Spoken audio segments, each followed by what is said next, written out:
ካብ ትግራይ ሆራይዘን ዝኽብረ ሰላምታና ኣብ ዘለኹም መይብጻሕኹም ንሰዓት ዝበጽሕና ሓደሽቲ ሙዕባለታትን እዋናዊ ዜናታትን ክንነግረኩም ኢና ክሳብ መወዳእታ ዜናታትና ተኸታተሉ ፈልማ ቀንዲ ነጥብታት ዜና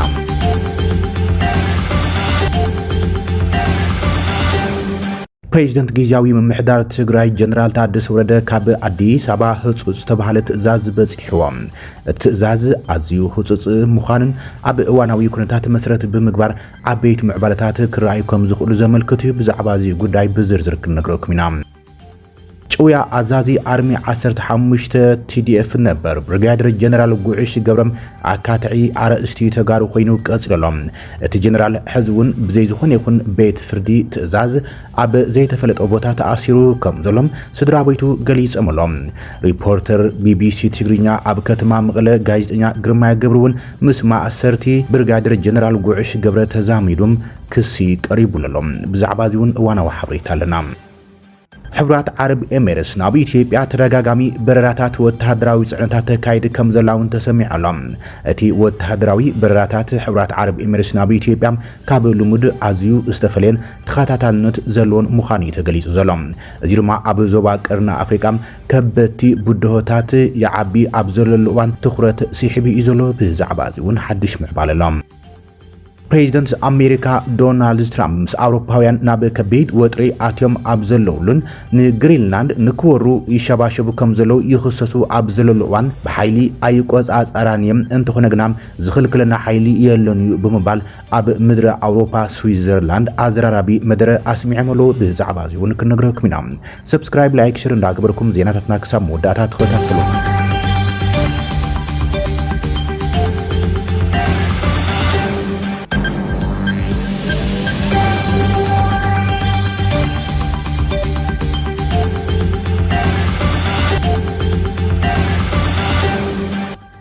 فلما أقداسي معبالم ፕሬዝዳንት ጊዜያዊ ምምሕዳር ትግራይ ጀነራል ታደሰ ወረደ ካብ መንግስቲ ፌደራል ህጹጽ ትእዛዝ በጽሕዎም እቲ ናብ ቤት ጽሕፈት ፕሬዝዳንት ካብ አዲስ አበባ ብቐጥታ ዝተላእኸ ናይ ትእዛዝ ደብዳበም ሃገራዊ መረጻ ኢትዮጵያ ኣብ ትግራይውን ኣብ ሰዓቱ ክካየድ ከም ዝኾነን ነዚ ዘድልዩ ምድላዋት ክግበሩ ትእዛዝ ዝሃበዮም እቲ ሃገራዊ ቦርድ መረጻ ኢትዮጵያ ናብ ጊዜያዊ ምምሕዳር ትግራይ ዝተላእኸ ኮይኖም እቲ መረጻ ኣብ ትግራይውን ብዛዕባ ክካየድ ምዃኑ ነዚ ተፈሊጦም ጊዜያዊ ምምሕዳር ምዝገባ መረጽቲ ኣብ ትግራይ كجمر زيوم هجراو بورد مرزا أب دبدابهم هجراو مرز إثيوبيا هجراوي مرزا إثيوبيا نزغص زلوا جنبات 24 كلشن 10 شمتن ككايد مدب تتحيزو مدلوات يجبركم زلوا زنت سر وكينم زير ما بسلسة حساس كلشن 10 شمتن تابعات مرزا كللن تابعات نكدالو نتجيزاوي من محدار حبيرو كم زلوا عزخافير لهم زلزخون دما مزجبا مرزتي كابشو عتلة كاتي كلشن 10 شمتن كم زجمر تفريطو إثيو بورد كرم حزيم زلا أخو ممرحن BGPS ዝተለለዩ ትክክለኛ ጣብያታት ዝርከብሎም ቦታታት ኣብያት ጽሕፈታት ካብቲ ተጠቐሰ ዕለት ጀሚሮም ድልዋት ክኾኑ ኣዚዙ ዘሎም ክሳብ 25 ጥር ድማ ብዛዕባ ድልውነት እተን ኣብያት ጽሕፈትን ከይዲ ምዝገባ መረጻን ተረጋጊጹም ጊዜያዊ ምምሕዳር ትግራይ መልሲ ንክልእኽዩ ደብዳቤ ሃገራዊ ቦርድ መረጻ ኢትዮጵያ ትእዛዝ ኣመሓላሊፉ ዘሎም ፕሬዝዳንት ጊዜያዊ ምምሕዳር ትግራይ ጀነራል ታደሰ ወረደም ቅድሚ ወርሒ ናብ አዲስ አበባ ኣብ ዝገበሮ ጉዕዞም ምስ ኣመራርሓ ቦርድ መረጻ ኢትዮጵያውን ብመሰረት ዝተገበረ ዝርብ ኣብ ትግራይ መረጻ ክካየድ ድዩ ኣይካይድን ኣብ ውሽጢ ክልተ ሰሙናት ከም ዘፍልጥ ገሊጹ ዝነበረ እኳ እንትኾነም ዛጊድ ግን ዝበለ ነገር ወይ ድማ ዝሃቦ መብርህ የለን እዚ ድማ ኣብ ትግራይ ዘሎ ዝተሓላለኸ ፖለቲካዊ ቅልውላው መራሕቲ ስዒቦም ትግራይ ከም ሓንቲ ኣካል ፌደሬሽን ኢትዮጵያ ክትረኽቦም ዝግባእ ረብሓታትን ኣብ ፌደራላዊ ትካላት ውክልና ረብሓን ከይህልዋ ቀጽላም ከቢድ ዋጋ ይኽፍላ ከም ዘሎም ተዓዘብቲ ዝገልጾም ሽሕኳ ስምምዕነት ፕሪቶሪያ እቲ እንኮ ድሕረ ኩናት ምስ መንግስቲ ፌደራል ወይ ድማ ምስ ፌደሬሽን ኢትዮጵያ ዘራኽባ ገመድ እንትኾነም ናብ ሕገ መንግስታዊ ምትእሳር ኣይተሰጋገረትን ዘላ ትግራይ ግዛታዊ ሓድነታት በታቲኹ ልዕሊ 1 ሚልዮን ተመዛበልትን ስደተኛታት ድማ ኣብ ውሽጢ ትግራይን ሱዳንን ዘለዋ እያ ትግራይ ኣብ ትግራይ ዝንቀሳቐሳ ውድባት ፖለቲካ ነቲ ኣብ ትግራይ ብመረጻ ዝተጣየሸ ክልላዊ መንግስቲ ዳግም ክቆምን ህዝቢ ብዝመረጾ ክመሓደርን ዝጠልባን ዝድግፋን እኳ እንትኾናም ብስንኪ ግዛታዊ ሓድነትን ተመዛበልትን ስደተኛታትን ብመሰረት ውዕሊ ፕሪቶሪያ ዘይ ምምራሶም ግን ኣብ ትግራይ መረጻ ክካይድ ከም ዘይኽእልዮም ቁዋምን እናገለጻ መጽየን ጭውያ አዛዚ አርሚ 15 TDF ነበር ብርጋዴር ጀነራል ጉዕሽ ገብረ አካታዓይ አርእስቲ ተጋሩ ኮይኑ ቀጽለሎም እቲ ጀነራል ኣብ ዝሓለፈ ሰሙን ነቲ ንሱ ዝመርሓ ዝነበረ አርሚ 15 ብግንባር ሰሜን ምብራቅ ደረጃ ዝእዝዝ ብርጋዴር ጀነራል ማሾ በየነም ንምይይጥ ንደሌካ ኢና ኢሉም ናብ ቢሮኡ ጸዊዕዎ እንትኾነም ብዕጥቋት አጭዩ ናብ ዘይተፈልጠ ቦታ ከም ዝወሰድዎም ስድሩ ገሊጾም ዘሎም እንትኾነ ግና ክሳብ ትማሊ ሶሉስ ምሸት ጀነራል ጉዕሽ ገብረም ኣበይ ከም ዝተኣሰረን ሕገ መንግስታውን ሰብኣውን መሰላቱን ተኸልኪሎም ስድራ ወይ ጠበቃ ሕጊ ክረኽቦ ከም ዘይከኣልዮም ገሊጾም ነይሮም ትማል ግን ድሕሪ መጭወይቱ ኣብ ዘይተፈልጠ ገዛም ተጸዊዖም ንቁሩብ ደቃይቕ ከም ዝረኸብዎም ስድርኡ ገሊጾም ዘሎም ጀነራል ጉዕሽ ገብረ ክሳብ ሕዚ ናብ ቤት ፍርዲ ከም ዘይቀረበን ንበይኑ ተኣሲሩ ከም ዝርከብን ድማ ተዛሪቦም ኣዛዚ ኣርማ 15 ሰራዊት ትግራይ ነበርን ካብ ዝሓለፈ ቀዳም ጀሚሩ ኣብ ማእሰርቲ ዝጸንሐን ብርጋዴር ጀነራል ጉዕሽ ገብረም ዝሓለፈ ሰንበት ብቢሮ ሰላም ጸጥታን ክልል ትግራይ ዝተዘርግሐ ሰነድ ኣፍልጦ ከም ዘይነበረ ብምግላጽ ዕለት ቤት ፍርዲ ከም ዘይተዋሃቡ ድማ እዩ ንስድርኡ ገሊጽሎም ንሽተሓው እቲ ጀነራል ዝኾነ ኣቶ ይብራህ ገብረ ድማ ሎሚ ኣብ ከተማ መቐለ ንጋዜጠኛት ኣብ ዝሃቦ መግለጺ ትማል ምሸት ንገለ ደቃይቕ ምስኡ ኣብ ዝገበሮ ርክብ ብዛዕባ ምእሳር ሓዊ ሰሙዕ ነገር ኣቃሊዕዮም ሓወይ ኣብ ስሩዕ ቤት ማእሰርቲ ዘይኮነስ ኣብ ዘይተወደአ ናይ ውልቀ መንበረ ገዛ እዩ ዘሎ ክብልዩ ኣቶ ይብራህ ተዛሪቦም ንዝሓለፉ ን4 መዓልታት ካብቲ ገዛ ከም ዘይወፀን ናብ ቤት ፍርዲ ከም ዘይቀርበን ነጊሩኒ ዝበላሓው ኣብ ዝሓለፈ ሰንበት ኣብ ፌስቡክ ገጽ ቢሮ ሰላም ጸጥታን እቲ ክልል ኣብ ዝተዘርግሐ ብኢድ ዝተጻሕፈ ሰነድ እቲ ጀነራል ኣብታ መዓልቲ ናብ ቤት ፍርዲ ቀሪቦም ብሰለስተ ዓይነት ክስታት ከም ዝተኸሰሰ እኳ እንተገለጸም እቲ ወተሃደራዊ ቤት ፍርዲ ግን ብስንኪ ኣድላይነት ተወሳኺ ምርመራም ድሕሪ 9 መዓልታት ማለት እውን 18 ጥሪ 2018 ክቐርብ ኣማራጺ ዕለት ኣቐሚጡ ይብል ኣቶ ይብራህ ብዛዕባ እዚ ጉዳይ ብጋዜጠኛት ምስተሓተ ምስሓው ከም ዝተዘራረበን ክልተ ውልቀ ሰባት ናብቲ ዝተኣሰሩሉ ገዛ መጽኦም ከም ዘዘራረብዎ ብምሕባር እቲ ሓደ ዳኛ እቲ ካልኣይ ድማ መርማሪ ከም ዝኾኑ ነጊሮምዎም ንእሽተይ ተዘራሪቦም ከም ዝወጽኡ ገሊጾም ካብዚ ወጻኢ ግን ብዛዕባ እቲ ክሲ ይኹን ብዛዕባ እቲ ቆጸራም ዝፈልጠ ነገር የብለይን ክብል ገሊጹ ሓውቲ ጀነራል ተወሳኺ ኣቶ ይብራህ ኣብ ልዕሊ ወኪል ቢቢሲ ትግርኛ ኣብ መቐለ ዝኾነም ጋዜጠኛ ግርማይ ገብሩ እውን ቅሬቱ ኣቕሪበሎም እቲ ሪፖርተር ምስ ተሓው ዝሓዝዎ ሰባት ኣቐዲሞም ተዘራሪቡ ወዲኡ ብዝተናበበ መልክዑ ዝመስል ኣብቲ ገዛ ከም ዝጸንሖም ዝሓበረ ኣቶ ይብራህ ኣብ ሞባይሉ ዝቐርጾም ዝነበረ ቪድዮታት እቲ ዝነበረ ኩነታት ድማ ንፖለቲካዊ ረብሓ ከም ዝተጠቐመሉ ዝተሰምዖ ቅሬታ ገሊጾም ብተወሳኺ ሓው ናብ ቤት ፍርዲ ከም ዘይቀረበ እናተፈለጠም ኣብ ውሽጢ 48 ሰዓታት ናብ ቤት ፍርዲ ቀሪቡ ብምባል ኣብ ቢቢሲ ጸብጻብ ተሰሪሑ ብምባል ጥንክር ዝበለ ክሲ ኣብ ልዕሊ ትካል ቢቢሲ ትግርኛን ሪፖርተሩ ኣብ መቐለን ኣቕሪበሎ እቲ ሓው ብርጋዴር ጀነራል ጉዕሽ ገብረ ዝኾነም ኣቶ ይብራህ ገብረ ኣብዚ ክጠቕሶ ዝደሊ ነገር ሓደ ናይ ቢቢሲ ጋዜጠኛ ግርማይ ገብሩ እዩ ዝበሃል ኣነ እኳ መጀመርያ ክንኣቱ ከለና እውን ይጸኒሕና ግን ከምኡ ናይ መስሪያ ቤት ሰራሕተኛ እምበር ጋዜጠኛ ናይ መሰለን ሓቂ ዘራ ርስዮ እዩ ማለት እዩ ቅድም ክብል ሚድያታት ይርዮ ነይረካው ግን ተራኺብና ምርአዮም ስለ ዘይፈልጥ ከስታውሶ ይከኣልኩን ድሓር ሪከርድ ይገብር ነይሩ ፎቶ የለን ነይሩ ንምንታይ ዳ ትበልና ገና ንሕና ዘለዎቱ ሻቅሎትናን ጉድኣትናን እንዳልና እሱ ሪከርድ ይገብር ፎቶ የልዕል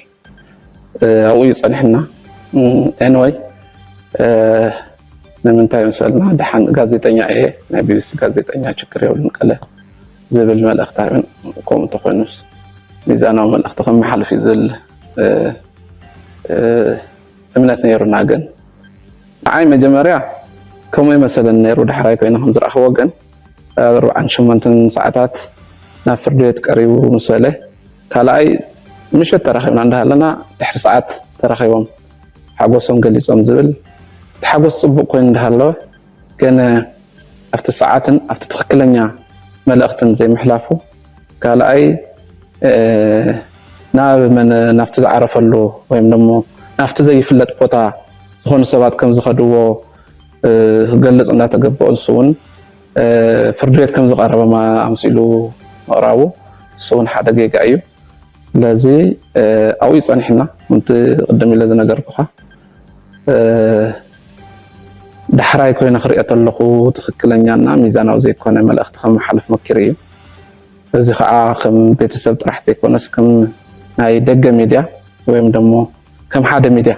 ተኣማንነት ክህልዎ ከም ዝግባእ ሚድያ ትኽክል ዘይኮነ መልእኽቲ መሓልፍ እዩ ዝብል ቅሬታ ኣለኒ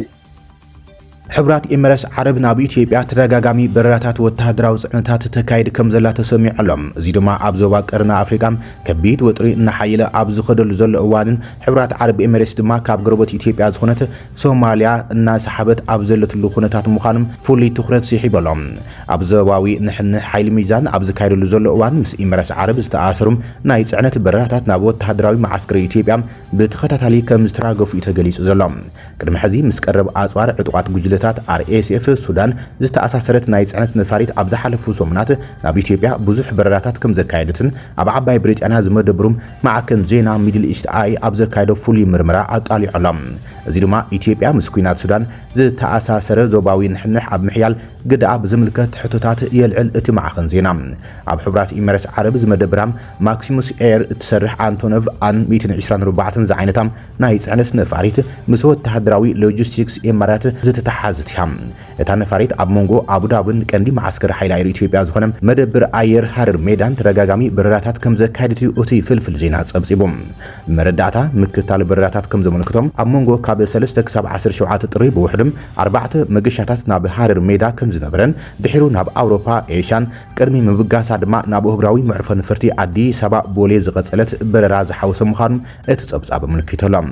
ዕላማ ናይቲ በረራታት ገና ንጹር እኳ እንተዘይኮነም ሚድል ኢስት አይ ኣብ መንጎ ሕብራት ኤምሬትስ ዓረብን ስዑድ ዓረብን ኣብ ስግር ቀርና አፍሪካን ማእከላይ ምብራቕን መስመር ቀይሕ ባሕርን እናተጋደደ ዝኸይድ ዘሎ ንሕንሕ ከምውን ኣብቲ ንኣስታት 3 ዓመታት ዝቐጸለ ኩናት ሱዳን ግዳማዊ ተሳትፎ ብዝምልከት እናዓበይ ዝኸይድ ዘሎ ህግራዊ ስክፍታ ኣብ ዘለሉ ዝተመዝገበ ምዃኑ ትኹረት ሲሒቡ ዘሎ ብመሰረት ጸብጻብ ኣብ ዙርያ ወተሃደራዊ መርገጺታት ኤምሬትስ ዓረብ ኣብ ሶማልያ ዘሎ ዘይርግጹነት መንግስቲ ሶማሊ ምስ ኤምሬትስ ዓረብ ዝገብሮ ስምምዕነት ምክልኻል ምቁራጽ ሲዒቡም ዳግማይ ምውፋር ኣባላት ኤምሬትስን ሎጂስቲካዊ ትኹረታትን ናብ ኢትዮጵያ ከም ዝኾነም ዘመላኽት እዮም ኣዘራራቢ ፕሬዚደንት ኣሜሪካ ዶናልድ ትራምፕ ናብ ስዊዘርላንድ ዳቮስ ኣትዩ ኣዘራርብቲ ዝኾኑ መልእኽታት ኣሕሊፈሎም ኣብ ጉዳይ ግሪንላንድ ንኣውሮፓ እናናወፀ ዝቐነየ ፕሬዚደንት ኣሜሪካ ዶናልድ ትራምፕ ናብ ስዊዘርላንድ ኣትዮም እቲ ኣሜሪካዊ መራሒ ነታ ኣካል ንግስነት ዴንማርክ ዝኾነ ደሴት ብፎቶት ወይ ድማ ብሓይሊ ከም ዝጎበጣ ብተደጋጋሚ ምግላጾም ካብ ሃገራት ኣውሮፓ ሓያል ተቃውሞ ይገጢሞ ቀንዮም ኣብ ዓመታዊ ቁጠባዊ ዋዕላ ዳቮስ ንምስታፍ ድማ ናብ ዙሪክ ዝኣተወ ትራምፕ ብፍሊቲ ሄሊኮፕተሩ ገይሩ ናብታ ንኡሽተ ከተማ ዳቮስ ተጓዒዝዮም መደረ ንኸስምዕ ናብ መድረኽ ዝወፀ ፕሬዚደንት ትራምፕ ነቲ ጉዳይ ንምህዳእ ሓይሊ ከም ዘይጥቀም ብምግላጽ ብልዝብ ዋንነት ናይታ ደሴት ክህልዎ ከም ዝደልዮም ተዛሪቡ እዮም እቲ መግለጺ ነቲ ክናውፅ ዝቐነየ ዕዳጋታት ዓለምን ድሮ ክረጋግዖ ጀሚሩ ከም ዘሎ ቢቢሲ ጸብጺቡ መጠኑ ዝሓለፈ ሓይሊ ክጥቀም እንተዘይወሲነ ንረኽባ ኣይመስለንን ደው ዘብለና እውን ኣይመሃለወን ግናም ከምኡ ኣይክንገብር ኢና ክብልዮም ትራምፕ ንሻቅሎት ነበርቲ እታ ደሴት ዴንማርክን መሻርክቲ ሃገራት ኣውሮፓን كهد فتينم حيلي أي كنت كمنينا كبليوم كينو روباتا دافوس تسمع مقالح سديدوم غرينلاند نتا أكل نكسن دنمارك زخون الدسيت نمركاب بغل تفزتا كجبر بمزوعم أمريكا بينات رأيا نزع سفح مريت جزاف برد كتوحسات تخل إليو ترامب حيلي زعابي مجلس مخانو بمدقاس حيلي أي كنت كمني بمبال نتي بترباز تواحيزوم زسان حل ببوزحات كهد كم زفتنايم سابس بي بي سي كاب دافوس زملاخات نغرينلاند مغوبات مالت نوت هدراو كيدان سمين أتلانتيك نيتوم يحاسيو زبل موغوت بمنصاق بوزحيبنا وحدينا نركب بمبال اتكيدان سالا بريزيدنت ترامب كم زحايري تزاريبوم أمريكا بمريحنتهم قطباو تأمر تغانات أفكم زلا بمدقاس زغبابة كم زغودلن زخونت هاجر زيراعياتو قطباو عبيت أمريكا كم زمزغبتن غليصوم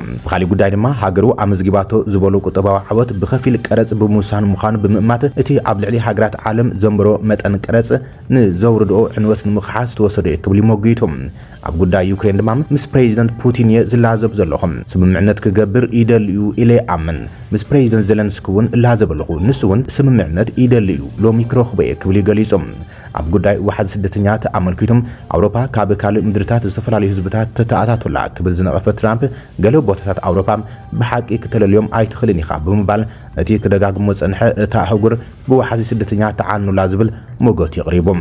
ኣብ ለውጢ ክሊማዊ ዓለም መሰረት ብምግባር እውን ሓዱሽ ቀጠልያ ምትላል ክብል ብተደጋጋሚ ዝጠቐሶ ክሊማዊ ለውጥን ንምግታእ ዝግበር ፖሊሲታት ሃገራት ዓለም ካብ ፀዓት ገንዘብ ትገብር እምበር ገንዘብ ኣይትኸስርን ክብል ተዛሪብዮም ከም ኣብነት ብሪጣንያ ኣብ ባሕሪ ሰሜን ዘሎም ሃብቲ ነዳዲ ክትጥቀም ዘይምኽኣላ እውን ነቒፉ ፕሬዚደንት ትራምፕ ኣብ ወርልድ ኢኮኖሚክ ፎረም ኣብ ዳቮስ